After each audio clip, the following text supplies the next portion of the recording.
couple of quick things about PGRs, and you guys know you're all professionals. This is not a quick fix. It's like anything else, and what we've heard a lot of here this week, if you've gone to any of the other sessions, whatever you're doing, if it's working, stick with it. If it's not working, take some baby steps and try to correct your problem and move through it. What we've done here in this field, it's worked, so we're sticking with it.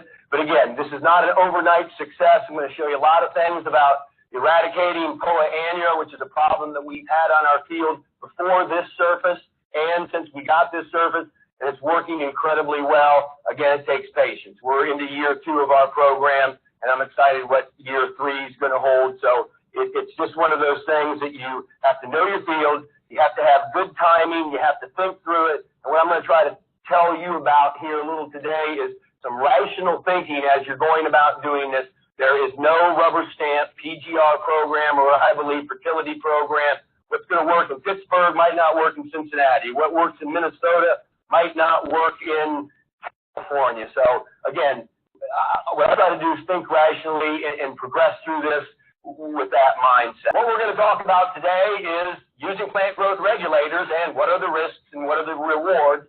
Mostly cool season, we'll touch on a little warm season stuff. Important point, the growth regulators do not interfere with plant respiration, photosynthesis, or other internal plant functions. So some people are afraid to put it down because it's gonna slow your growth down, but it's not gonna do anything with respiration, photosynthesis, or those important internal things that are going in the plant. The risks, to me, the biggest risk is slower growth in the spring. But to me, and we charted it this year, that's more of a soil temperature issue than it is a PGR issue. Opening day this year, my soil temp, 100% bluegrass field, was 40 degrees. There ain't a whole lot happening in that plant at 40 degrees. So you just got to, like everything else, you got to be a little bit patient, let Mother Nature do her thing. So the biggest risk I saw, besides not having the proper rates when you could have some phytotoxicity issues and some discoloration, I don't really see the risk right now. Is cost a risk? I got $1,500 in this PGR program that you're going to see today. For me, $1,500 to improve the quality of turf as it has done, that's well worth it. So I think you'll hopefully see more rewards than more risk. Talk a little bit, and this again, logically think here, okay? These are the major 5 plant hormones, okay? And plant hormones, and you guys are all smart turf pathologists, I'm sure, that's the plant-produced natural compound that either inhibits or promotes plant growth. Those hormones do both things. So there's 5 major groups. Let's think, as we're going through these, which one of these or which of these would we adjust if we wanted to do something positive on the field, and which of them would we not want to do? Well, the first one is the auxins. It stimulates cell growth and expansion, it moves the plant away or moves energy away from light to balanced growth. So if you're in a shaded area, the auxins are what help balance that chlorophyll and move those necessary elements, in and out of the light.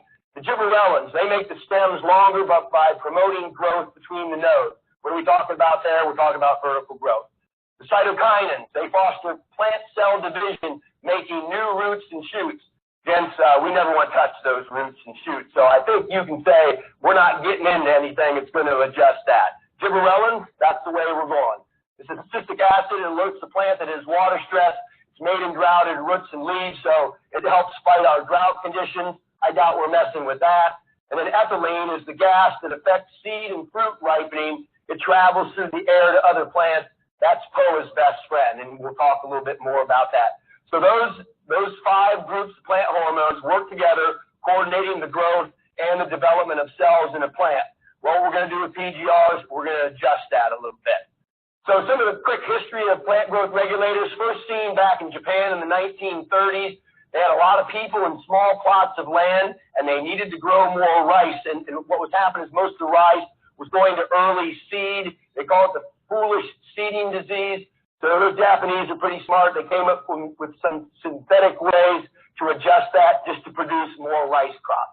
Came to this country in the early 60s. Many of you have ever been to wine country in California. What are they doing every fall after they harvest grapes? They're pruning those vines way back. Why? Because the more you prune it back, the next year, then you're going to have better fruit, more fruit, and those are the keys to keeping, you don't want the vine, they don't make any money in the vine, they make money in the fruit.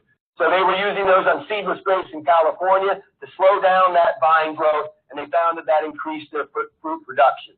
Again, they're designed to stimulate a specific plant function or mimic a hormone that will help, hinder, or change the pattern of growth. So again, you can do some good and you can do some bad. Chemical messengers, and this is where it gets probably a little above my head, but intercellular communication, influencing the growth and differentiation of cells, tissues, and organs. And turfgrass regulators, the original goal when they were introduced back in the 60s or early 70s was to slow grass growth to reduce the frequency of mowing and the amount of clipping that landscapers and homeowners and whoever were using them early on. And what's that do? It reduces labor costs, and that was a big motivator for starting to use plant growth regulators on turf. And what we've also seen as a result is grass appearance is improved when you prevent the seed head and stalk formations, and that's what we're going to get into. So gibberellic acids, or the GAs, or the gibberellins, those are plant hormones that regulate growth and influence various developmental processes, including stem elongation, germination, dormancy, flowering, seed head development, and enzyme induction. They're also produced in greater mass and colder temperatures. So in the fall and spring, more GAs are being produced. They promote cell division in the stem of the plant. It activates protein that binds the DNA, then producing an enzyme to stimulate growth in the embryo, which starts things going this way. As of 2003, there were 126 different gibberellic acids. So how do we know which one to deal with? Well, that's where the trial and error comes into play. There are basically two types of gibberellin biosynthesis inhibitors. There's the cell division inhibitors, type 1. They're used on low and medium maintenance turf grass. They're foliar absorbed. They inhibit vegetative growth and seed head development, but there's phytotoxicity issues usually with those type 1 cell division inhibitors. As time is going on, what we have found is that type 2 class A and class B gibberellin inhibitors are better used on high maintenance turf grass. They're foliar as well as systemically absorbed. So again, I'm going to show you how you can sort of get the best of both worlds. The cells do not elongate, the internodes become shortened, and overall plant growth is reduced. Again, what we're not doing is we're not growing it this way. So if that energy isn't going up, that energy is going to go down. That's what we're looking for. So here, now I'm going to tell you what I've used and what has been successful for us, okay? So trinexapac ethyl, and we're not here to promote any brand names. You guys would probably know that as Primo. It's a synthetic PGR used to control growth of various grass and crop species. Again, these PGRs are not all new to turf grass. They were used in all kinds of, California has been using PGRs for a long, long time. Trinexapac ethyl is fully absorbed, translocated to growing shoot. Again, a couple key things here, approximately 7 days for this to kick in. Depending on soil temperatures, depending on air temperatures, depending on the application rate, about 7 days to kick in. That means if I spray it today, don't expect to see it slow down tomorrow. 7 days, that's what we're doing here with trinexapac ethyl. It inhibits the action of the key enzyme in the formation of the GA1, and that's late in the pathway. So that's late in the growth of the shoot. Therefore, it is less physiologically disruptive and injurious to turf grass. In other words, you're not going to see much discoloration out of trinexapac ethyl. Then in the absence of the gibberellins in the internodes, the plant shoot growth is slowed. It redirects the energy to the reproductive parts, and that's where we're getting our root development, and that's what we're looking for.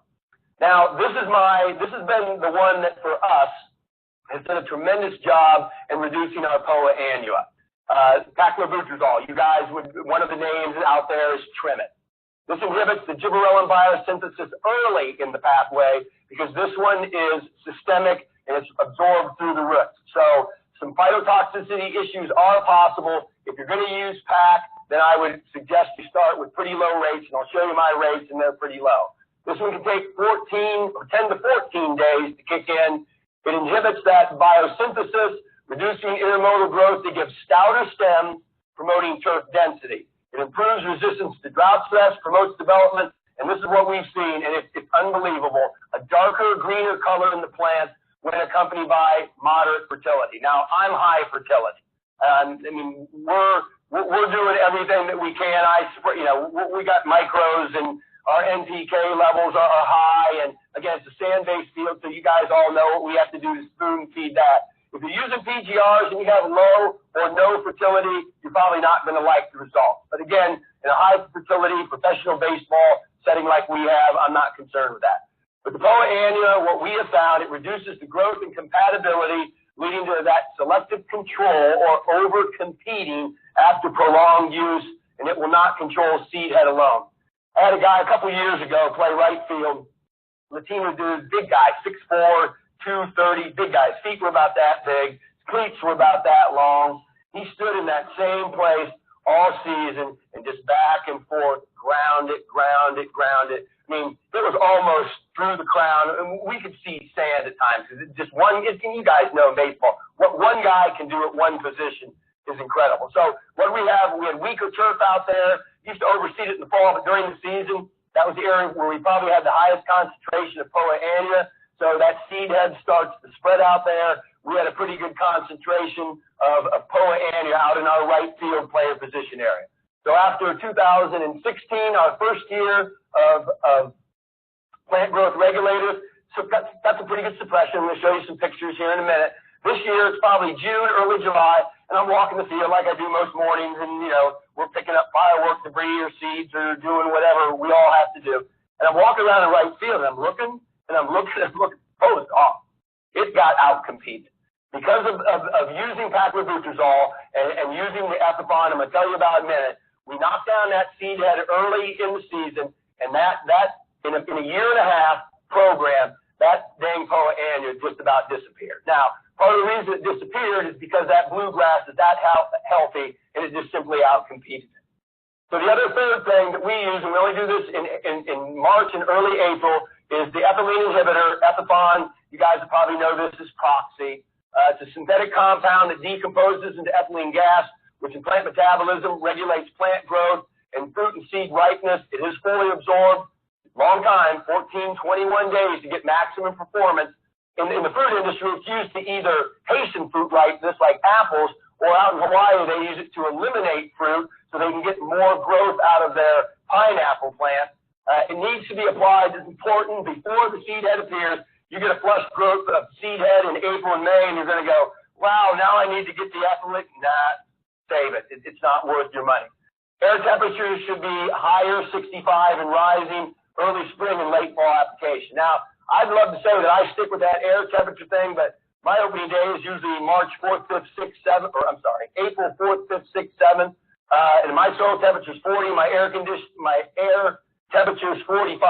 I'm still coming in because I want to suppress that seed head. What I did this year is I went with a late fall application because I have done a little bit of research and found that that's a good idea. When you put it to bed, just if you have any seed that still you do that as it goes dormant, that Ethafon will help put that at bay a little bit also. So here's what I think are the major advantages that we've seen out of PGRs. Improved grass health and stress relief. The energy stays in the roots instead of being used for growth, stalk, and seed production. Annual bluegrass management, if you need to do it, and again, you can try to kill it or you can try to outcompete it. I'd recommend trying to outcompete it. It prevents that production of seed head when you're using a comprehensive program. Over time, it will greatly reduce or eliminate it. It promotes the growth of one turfgrass species over another. And again, you warm season guys, maybe this is what you're already doing. But I'm hearing a lot of challenges with the transition time. And a lot of guys are, well, I'm not going to overseed. They're putting down growth blankets and they're going to get their Bermuda up going quicker. And if you can afford growth blankets and if you have the manpower to do that in the spring, God love you and go to it. But if you want to get that ryegrass out and you have a pretty good idea what your weather patterns are and when your Bermuda kicks into life, then you come in with some PGRs at fairly high, and you can knock that ryegrass out and get rid of it so you're not competing against it, into your May, June. I know weather dependent, soil temperatures are the key thing, but for warm season guys, I see that as the biggest advantage if you do overseed and you've had some difficulties doing that transition. Another thing that we've seen is the decreased frequency of mowing, which means dollar and manpower savings, fewer clippings, reduced wear and tear on mowing equipment. In season, we used to mow every day when the team's home. Now we go every other day. And that's just less manpower. We don't need to do it. I'm going to show you some mowing pictures. Because we've slowed that growth down, because of our plant density, we're just not constantly, you guys know when it's flush growth in May and June, and every day you're out there and you're mowing a lot of grass. We don't have that situation. So I got a 9-year-old mower, and it saves some wear and tear. And instead of a guy spending, an hour and a half on the mower, he can be doing something else. The other one that we've seen, I'm looking forward to this spring, is earlier spring green up and later winter dormancy, just simply because the root mass is deeper. When that energy that usually goes up here, that all you're doing is mowing it off and growing and mowing, and you take that energy and you translate that down to the roots. Show you some pictures of roots here in a minute that are pretty impressive, and even in the summertime, it's pretty neat. So what we have seen out of the thicker plant canopy is not only does it fight the wear of just baseball players grinding their cleats, but it reduces soil temperatures during the summer heat. Well, how's that work? Well, there's one of our little thermometer soil probe dudes. This is probably late July, early August. I got it in 1 inch. At 1 inch, that thing reads about 85 degrees, pretty warm up to that top inch.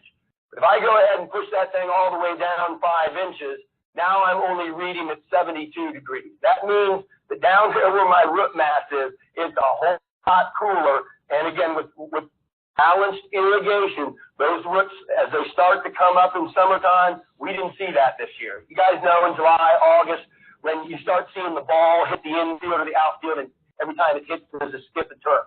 Or you see those outfielders dive for a ball and drag a knee or a cleat, and here it comes up. We had no divoting this year. And that's because our root mass stayed intact. We didn't get that shrinking up, and it was just really, I think, accredited to, we had more of a blanket on there, more of an insulated. I don't know, you guys can see that, but with that blade width, and probably PGRs have increased our blade width by about 25%, and I'm still fine. It's not coarse. It doesn't look like fescue. It's still nice and clean, and we found that this year our divoting was much reduced than it has been in previous years. So here's a situation where also I think PGRs come into effect. This is an area down one of the foul lines where, flat ground work pregame, some pitcher for one of the visiting team, for 20 minutes, he's just grinding and twisting and grinding. You guys are in baseball. We all see it, twisting and grinding, twisting and grinding. When he was done, this area is about 1.5 feet wide. I mean, he was all the way through the crown, down to the sand. So we came in, little light top dressing with sand. I also like to use those little compost pellets. When I'm trying to get an area to recover, I just toss a little bit of those in there with the sand, just to put a little organic material in there, just to get that area a little juiced up so it's going to recover a little quicker. So this was around May the 8th. By May the 18th, again, you can see that the stolons are starting to grow in. And again, gentlemen, here's the point. And again, I'm not preaching the choir, but a lot of people, they leave it long, and they roll it over, and they roll it over, and I got to keep it at 1.5 inches or whatever, because I got to hide the wear. So you mow that over, and you mow that over, and all you're doing is laying that plant down. We don't do that. We mow it 7/8 or a little bit less. I like the game to be played on top of the plant. I like the ball to roll quickly. The players appreciate it. The fans appreciate it. I mean, we're at about fairway length out there. And also, heard today in this morning session, when you mow a little, don't be afraid to mow shorter. You want to get that turf to tiller. The lower you mow, the more it'll tiller. So between the PGRs, the fertility, the low mowing height, there you got it. It's gonna look good. And if you would just do those 3 things, I think in a short time, a season or so, about 16 days later, you can see, those new shoots are developing in that same area. By June the 1st, that plant now is matured more, gone. Now, what do I do? Nobody's warming up in that spot for a month. I use cones every pregame, and I run them out from the edge of the horn to the wall, and I said, throw behind the cones there. So one day they're here, the next day they're here, the next day they're here. They might pitch and moan about it a little bit. I don't care. They're minor leaguers. You guys in the big league, you probably can't get away with that. Some guy making $25 million a year, he don't want to move and throw behind a cone. The Class A level, they'll do pretty much whatever I tell them. They're all afraid of me anyway. So I'm just some old man that's out there screaming at them. So I don't really care. But our foul lines, we never have wear. The only wear we have is when one guy has a tremendous throwing session where he's just incredibly, not soft on his feet. So this is sort of a wider shot of that area about 5 weeks later, and you can see it's pretty much recovered close to 100%. Another thing that we have not had to do is those are our player position areas. And this is before we start using plant growth regulators. At the end of the season, again, those guys stay in that same area. We saw a lot of wear. So we just got a little billy goat split feeder, and we come out and it verticuts it and dethatches it and also throws some seed in. We were doing that every year just to try to get those areas to come back. Problem is, next spring when that bluegrass is starting to mature and starting to grow, well, again, April the 7th, they're right back in it, grinding it to the quick. I felt like I was chasing our tail. With PGRs, this is a shot of this year. The player position area is about where you see that reflective line. We didn't have to overseed. Good news is they're doing a lot more shifting, right, in baseball now. Guys are shifting more. Used to be they plant in one area. Now with all the shifting and defensive alignment, they're moving towards center. They're moving towards the line a little bit more. But our player position areas, you could tell after a 7-game homestand more from the pile of seeds that the guys spit there for the last week. But we just did not see any wear areas where it necessitated overseed. And this is a look at our roots.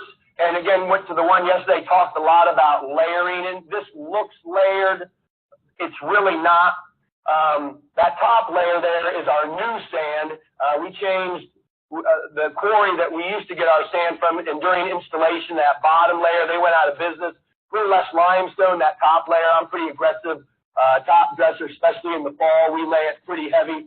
And my pointer's not, yeah, there we go. But this light layer right here, that's what I call that, and I love it. That's my Colorado sand.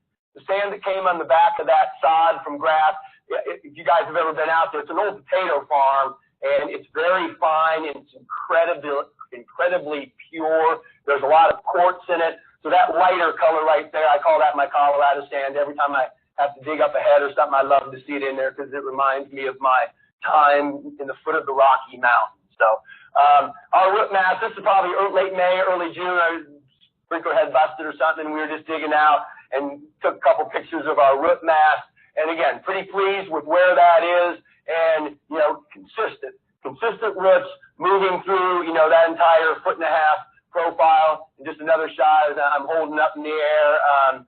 Just really thrilled about not only the amount of roots, and it's not necessarily the amount of roots, but also the way, how healthy they are. And that length has just got us down there to the point where they're going to have a hard time putting a divot on that field. So here's a little POA shot. So let me just check my notes here so I make sure. So this was April the 4th. So right now on this POA, and you can see the seed head starting to discolor. What I've got on there is 2 applications of the Trinexapac ethyl and 2 applications of the Ethifon. Again, the gas exchange slowdown process. So we're about a month into those first 2 applications of those products. By May 18th, now at this time, I've done 5 Trinexapac ethyl. The 2 Ethifon are done. That was in April. And now 2 systemic applications of the PACLOBUTRAZOL. And you can see that plant starting to shrivel up. The seed head's almost dying. And what's our friends, Mr. and Mrs. Bluegrass, doing? They're moving in. And they're moving in, and they are just going to outcompete that. And that is how we have eradicated or significantly decreased the amount of POA annua that we have in our field. So when we mow, we got an old school Tri-King John Deere set at 7/8, and you can sort of see that picture. You guys know me. I could care less about mowing patterns. We're traditional. It's either going to be checkerboard, straight up, diamond. I'm about plant health.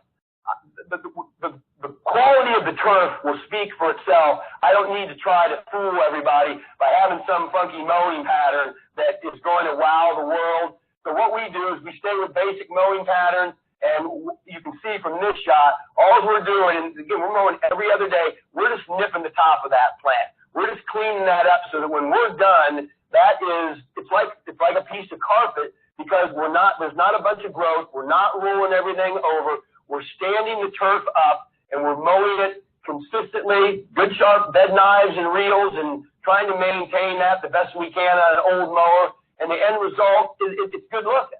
Now, here's what's sort of interesting. So let's say we do our light pattern on Monday. Wednesday, we come with our dark pattern. Friday, it's time to do the light pattern. This turf's so thick, and it grows and responds so quickly. It's hard to mow this field that 4th day and still see your pattern. And usually in season, you just drive and put your, back tire or whatever you're doing right down the middle of that pattern. This field is challenging to mow because it stands up so quickly, you lose the pattern. When we change patterns, it takes about a day.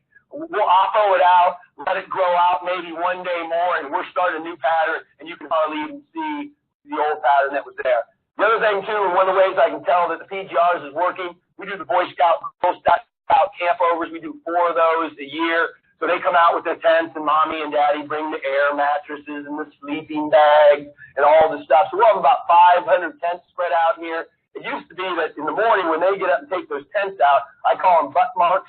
There are butt marks all over that field. You saw these, compressed areas, matted down turf all over that outfield. Now, once we kick those clowns out of there in the morning, we give it a quick syringe and give it a mow, and we're back in business. And the butt mark is a thing of the past at Parkview Field. We'll go through this a little quickly. Again, we got plenty of time. There wasn't time for questions or to hear some feedback or what you guys have experienced and how things might be working for you. Big proponent of the GDD tracker. It tells you growing degree days, and what is recommended is anywhere between 200 and 250 growing degree days. It's time to reapply. Now, in spring when it's cool, that might be 3 weeks. In May and June when it starts warming up, that might be 8 days. That's why instead of guessing and doing it every 2 weeks or staying on the calendar, we are doing it when the plant requires it to get what we need it to do to regulate it the way we're trying to regulate it. So I use the GDD tracker through Michigan State. Has a map. You plug in your zip code. It tells you a lot of good information about, optimum times for herbicides, optimum times for pre-emergence. And that has been a valuable tool for me and just take away some of the margin for error. So our GDD day, we were at 224 on March 6th. We had pretty warm early March. Air temps were 40. That soil temp was low, but that's our first epithon. Again, I want to get that seed head before it starts showing itself. So we're at 5 ounces per thousand on that epithon. The Trinexapac-Ethyl, we're at 0.25 ounces per thousand. That never changes. That is our standard every bi-monthly rate with the Trinexapac-Ethyl. We're only going 0.25 ounces a thousand. We've been doing that for 2 years. We started at that rate. It's worked. We're getting the regulation. We're getting the results we want. If it ain't broke, don't fix it. So then we come back in. Growing degree days are up to 436, so at about 212 in the end of March. You can see the air and soil temperatures. Our second shot of epithon to keep that seed head suppressed, and back with our standard Trinexapac-Ethyl. Now we're into the middle of April. Another 246 growing degree days. Soil temps are climbing a bit. Air temps still up there and down there, during the course of the day and night. This is a Trinexapac-Ethyl only application, the last one. Then by the end of April, now it's time to start the pole. We got the seed head down. Now it's time to kick it out of there with the pack. So we're at 0.25 ounces per thousand with the Trine, and the pack's only 0.17 ounces per thousand. It's just low rates, again, about in the vicinity of every 2 weeks. And we go through these quickly. Soil temperatures, air temperatures, Trinexapac, the pack, just keeping it going. Into the middle of June, now our air temps are up, soil temps are up. We're staying with the program. By the end of June, I've done this just last year. I bumped up the pack just another, 100th ounce per thousand, just to try to see if it would do a little bit more on regulating the POA, and it did. So we bumped that up slightly in July, staying with those same 2 rates. To the end of July, again, we're in the heat of summer, although we didn't have a real warm summer this year. But soil temps are up there. This time, we're not seeing the divoting. We're not seeing those roots shrink up. Middle of August, we had a fairly cool month of August. This is my next to last regular application because the end of August, I know that I've got a concert coming up at the end of September for 2 days. So at the end of August, now this is my last application. Remember, 7 to 10 days for the Trinexapac, PACLOBUTRAZOL 10 to 14 days. I want this field out of regulation for the concert. Why? Because with all that foot traffic and all that flooring and all those trucks and everything growing, out there, I want to grow that plant out of it. I want to add a little bit of plant length. And so when that concert is done, which is the 24th and 25th of September, I want that field out of regulation so I'm not suppressing it. I've heard somebody say that somebody in MLB only uses PGRs when there is a concert. I don't understand that thinking. I don't understand why when you're putting that much stress on the plant, why you would want to slow it down at that time. It seems to me that you would want to get that plant maybe actively growing a little bit more during your times where there's going to be the most wear and tear and disruption. So now we're to October, no PGRs throughout the whole month of September. Concert's over. We have this big running race. We have 10,000 people running around, and there's a lot of stuff happening on the field. Now I'm going to go ahead and put it back into regulation for the last, 6 weeks of the growing season. That concert, and I'll show you a couple pictures come up here. The day of the concert, we had a 90-degree day all summer. The day of that concert was 94. So we were cooking, and it was hot. It's an all-day event where they open the gates at about noon. And people are out there drinking and walking around throughout the entire thing, and it got incredibly hot. Again, I was glad to have a little bit more plant there, glad to have a little bit more moisture to withstand all that traffic. End of October, sticking with the PAC and the Trinexapac ethanol, pretty much the same rates. Our air temperatures and soil temperatures are dropping. And then in November, middle of November, I had one more shot at Ethicon just to try to keep that seed head that we've suppressed most of the year from when those gibberellins are being generated more during the course of the cool weather, just trying to close that down a little bit. So our concert this year was interesting because they didn't sell any tickets. We usually put it in center field and have to put down 40,000 square feet of flooring. We had a new promoter, and they usually don't listen, but this guy did listen. And I said, hey, if we just put this thing over here in left field, you didn't sell any tickets, you're not going to make any money. Let's make this easier on everybody. So we're going to put down about 25,000 square feet of event deck for the foot traffic. I bought some armor deck this year, so we only have about 2,400 square feet of armor deck. But when our concerts were out in center field, the trucks would back down the warning track and then pull out, and we were using plywood, and our whole center field, left center field area was getting destroyed. So I convinced them to buy armor deck. You guys probably know it's incredibly expensive. At 2,400 square feet, over $24,000. But it did a remarkable job. It's locking, light passes through. We had very little discoloration. Probably had 18 semis up and down there. They brought in this massive crane to lift the stage up, and it was ridiculous how big this crane was. But again, they got it down there, and we had very little damage. But again, my plant, and you can see it here, we didn't mow for several days, but I had it growing. I had it moving. It was out of regulation. So once this clears out, this area here is where the armor deck was, and again, it was compressed. But we ran our 648 over it with some solid tines, did it with a little bit of water. The next week, we were pulling cores and top dressing anyway. So after this concert, we came in, got our mowing height down to where we wanted, did our cultural practices, put the thing back in regulation, and everything was pretty hunky-dory throughout the fall. And that's the area where they pull in with all the armor deck. And again, we punched some holes and really didn't have any issues getting that area to recover. So that's pretty much what I got for you, fellas. I'd love to, again, if you have any questions, I'm not that smart. I'll try to answer them. But if there's anybody that has other experiences that might be beneficial to the group, I'd love to hear them. Again, stick with the program. Be a rational thinker. Decide what do you want to do with PGRs. It's like everything else. If it's cool to, mow funky mowing patterns, baseball we're kind of copycat. What do you want the PGRs to do? And what I want them to do is, number one, I want them to try to eradicate that POA annua. And what we've seen as a result of that is just a thicker, denser turf to fight the cleat. I hate wear. I hate wear. I hate wear. The shortstop, second base areas, our walk-ups in front of the mound, I hate it. I mean, it drives me nuts because I want to see the perfect palette out there. I want to see it every day. It's not just in August or May or whatever. I want to see it. And what the PGRs have done, it's reduced some of that wear. Our recovery is quicker, and we are just, at the minor league level, I don't have the option to resod all the time. I have about a 500 square foot nursery up over here around the corner from our shop. And we use that for front of mound, and usually our shortstop, Tatis Jr., blew it up out there. He was in it every night, grinding away. So that's all I have, and I want my sod to match. So 2 years ago, my other assistant and I, we were like, man, we need some sod. Our nursery's depleted. We rented a U-Haul truck, a U-Haul trailer, and drove to Fort Malden, Colorado, 16 and a half hours.